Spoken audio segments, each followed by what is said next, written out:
This video response is going to go out to the Crash Test Dummies, and that's because you guys uploaded a music video entitled Mmmmm.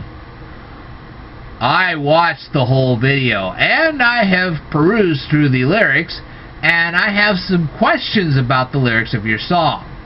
But before I get started, I'm probably one of the rare few YouTube personalities on the YouTube platform that will never go, "Oh, please, please, please, please like my video, and if you would be ever so kind as to subscribe to my channel, which will cause all my videos to be shared all over the platform."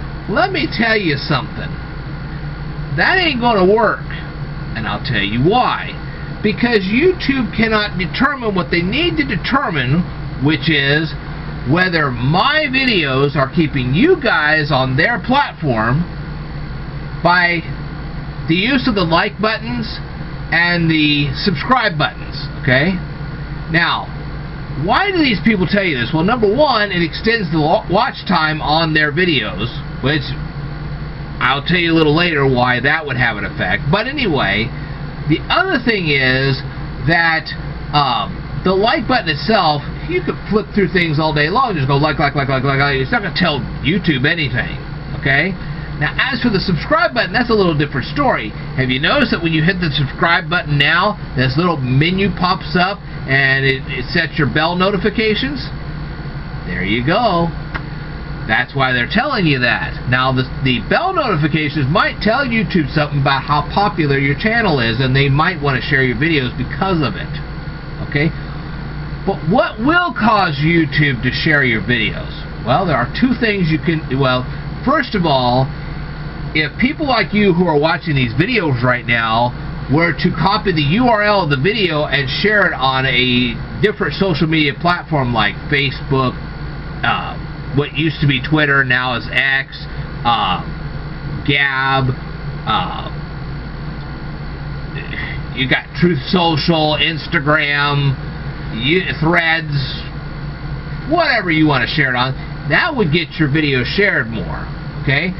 Number two, when you increase the watch time of the video, then YouTube gets an indication that people are actually watching the whole thing and not just watching bits or pieces and jump cutting through everything in your video.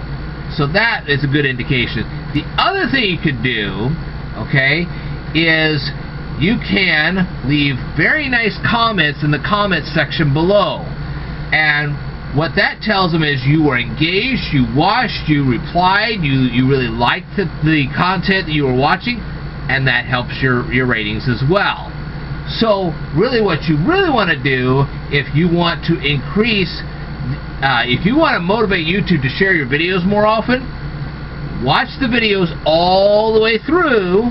Well, not you, but I mean your audience needs to watch the videos all the way through, increasing the watch time of every single one of your videos, or have them leave nice comments in the comment section below so that YouTube can see for themselves that, gee, this is a video we want to share all over the platform.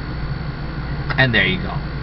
And another thing I need to mention real quick before we resume our video is that I have published 5 Kindle books. They're $5 a piece.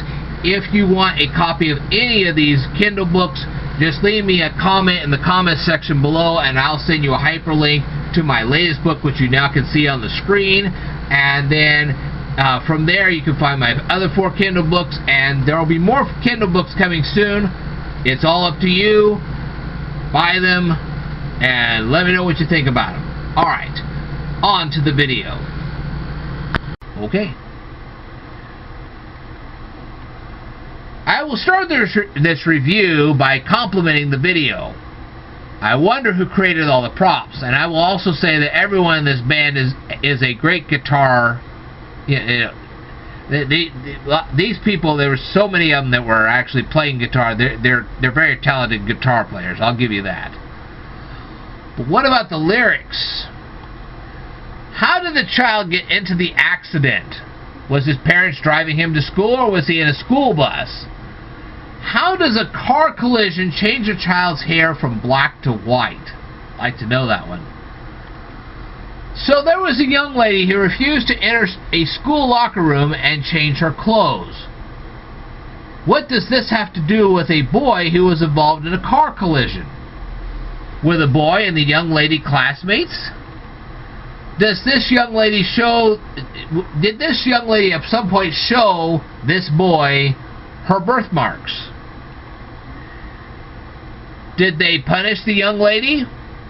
Why did she finally relent to changing in the locker room? And then these lyrics shift to yet another student. Are all these students attending the same school? Why does this boy's parents forcefully take him to church? Why did the parents of this child shake over the church floor? First of all, the song fails to connect the lives of these three children. The song itself is very slow and it has a very poor chorus. It's almost hypnotic, but it's just pathetic. And what's worse is that this chorus is also the title of the song. I mean, this title just screams, don't listen to this, don't listen to this. Okay? Because of all this, I'm going to have to give this song an F-. If you happen to be a Crash Test Dummies, you are more than welcome to leave the answers to any of the questions in the comment section below. And if you're not one of the Crash Test Dummies and you're watching this video right now, feel free to go over to the Crash Test Dummies YouTube channel, watch their videos, rate their videos, comment on their videos, subscribe to their channel if you'd like, and more importantly, tell them that the Speed Learner sent you. Alright, I will tell you more in future videos, so I'd like for you to stay tuned.